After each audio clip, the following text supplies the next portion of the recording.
Good evening.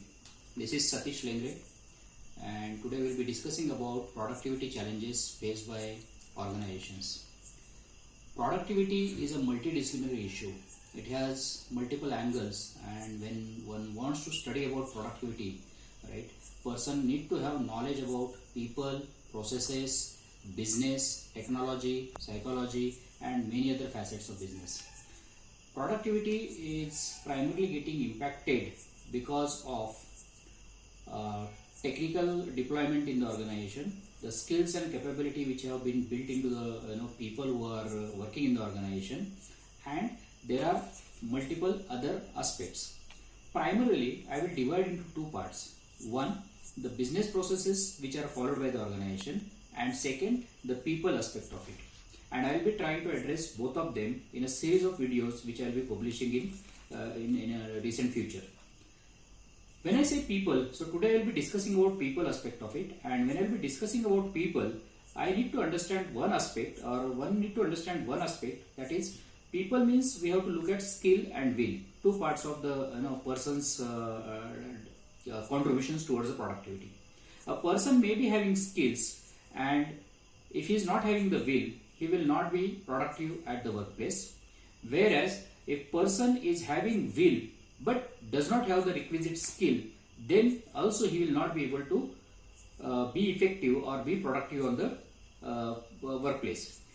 The challenge that we need to understand, let us say if I hire someone, when I am hiring someone, right, he has got that will to work, he has accepted the job because he wants to contribute to the organization's growth. So on the will side, he is at a very, very higher level, wherein he doesn't have the necessary skills, and hence he is not able to contribute to the organizations, or productively he is not able to contribute to the organization. On the other side, as the person starts sinking into the organizations, his willpower starts decreasing because of the processes, business processes, technology, the know-how, the way he is handled in the organization. So all these items start impacting on his contributions, and his will starts decreasing. As his will starts decreasing, his output and productivity also starts decreasing. And that's where the component of skill comes into picture. So as an organization, I have to invest in his skill development and also ensure that I maintain or sustain his will to contribute to the organization's productivity or growth. Right? So primarily when we talk about people, the model that we should be looking at is a skill and will model. Skill means the process that we are working, the business processes that we are following, the technology that we are using, the automation that we have done in our systems, the policies that we are following in the process, the workflows that we have designed in the process, all that knowledge we have to share with that particular person. So this is the skill part of it. And then we should have a system to monitor the skill part, and we should have a system to capture the skills, and whether the person is properly deployed or not, that analysis you can carry out. So that's the skill part of it.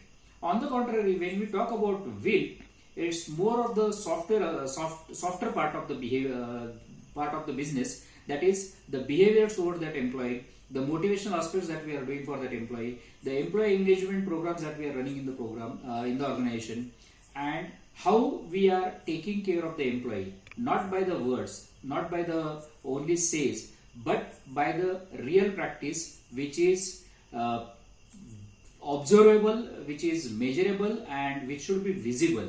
Right? The leadership out here plays a vital role. If the leadership does walk the talk, then probably the will remains high, as same as at the hiring stage. And as a leader, I need to ensure that the will part is also taken into account. So when we talk about productivity, as I briefly mentioned, we have to look at the skill part and we have to look at the will part. And will part has multiple dimensions, as I said. So each dimension and its impact, its correlation, and how it is going forward, we will be discussing in subsequent videos which will be coming in next 10, 15, 20 days. Similarly, on the skill part also, we will be discussing about what impacts the skill, what models we have to use, how we can look at different aspects of HR processes and the job requirements and all those things, and how do we link these small pieces, that we will be discussing in the subsequent video. So with this, I will stop my video here, and looking forward for your comments and feedback on this particular video. Thank you.